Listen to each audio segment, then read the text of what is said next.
while back when we did a 2-Minute Tuesday on Johnny Drum, we had a very interesting reaction to it. Let's have a little flashback to remind you. Whoa. It really does kind of have a paint thinnery kind of thing. I grew up in a hot rod shop, so I'm used to paint thinner. The back end turns into this like kind of hot cinnamon candy thing. You know what I'm talking about, like little Red Hots, right? It's very, very cinnamony. This is not a Kentucky hug. This is like an aggressive Kentucky punch. And not in a nice way, not in like that high proof kind of way where you're like big flavor. This is just... Oh, yeah, Lord, that astringent note hits hard. Vaguely citrusy and hot cinnamon candy paint thinner, 32. This is not good whiskey. Yeah, not so good. Not so good. When I think of something as paint thinner as opposed to decent whiskey, we're not really starting strong. I had mentioned in that I'd had some at the distillery when I went to Kentucky, and I had really liked it. And I know that at one point, older Johnny Drum used to be sourced.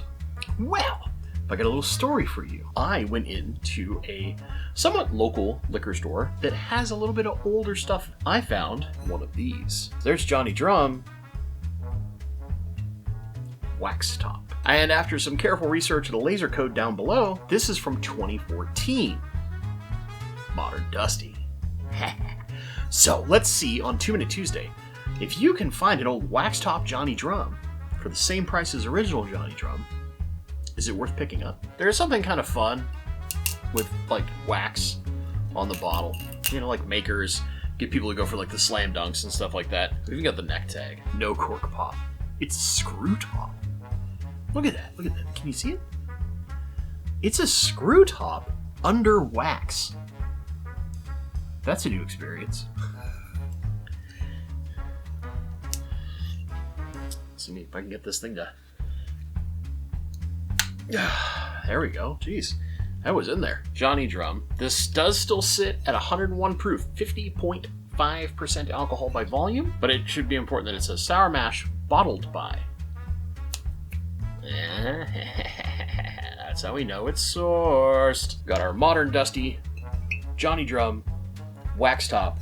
Let's get into 2-Minute Tuesday and get you the notes. As always, we start with color. Much better color on this one. More typical kind of that amberish bourbon hue. See what we get for viscosity. Hopefully you can see that, but we're actually getting some little legs through here. But at 101 proof, we're not expecting something super crazy. So let's get into the nose. So on the nose, I'm getting a little bit of like nuttiness, a touch of brown sugar, and a hint of Sharpie marker, which makes me worry, but hopefully not. I'm really sensitive to that Sharpie marker note, especially on the palate. Hopefully that doesn't show up, but it doesn't have that like rubbing alcohol-esque or acetone-esque nose that we had out of the other Johnny Drum. Beyond that, there's a little bit of citrus and not a whole ton of else stuff there. It's kind of mellow and chill, so hopefully we get something more interesting on the palate.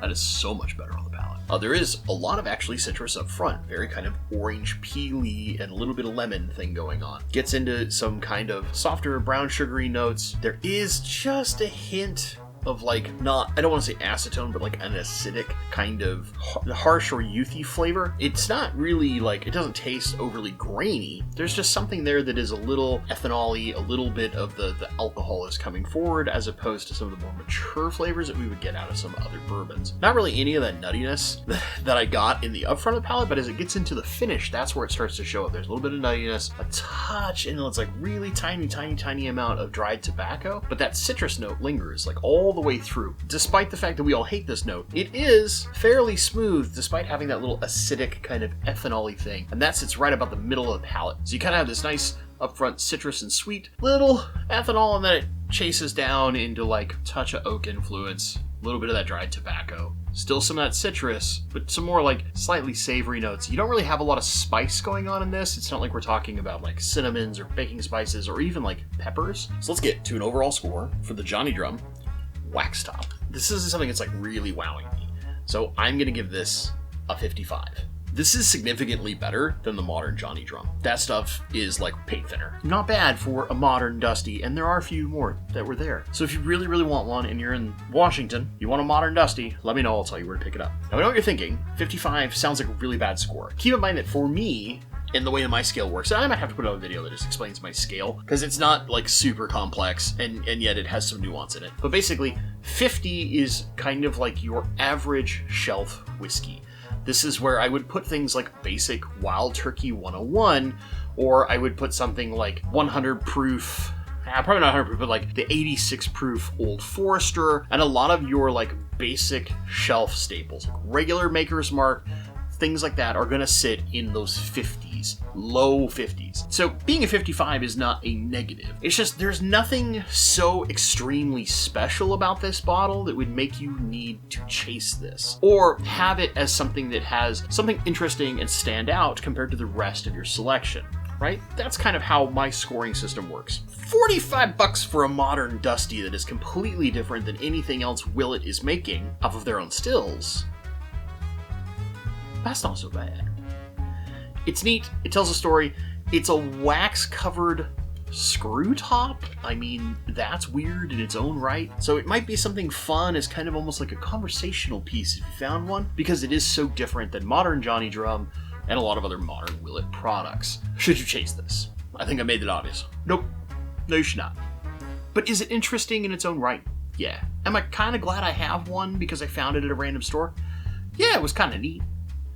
But I'm not going to be like, I need 4 more. I'm going to have this one.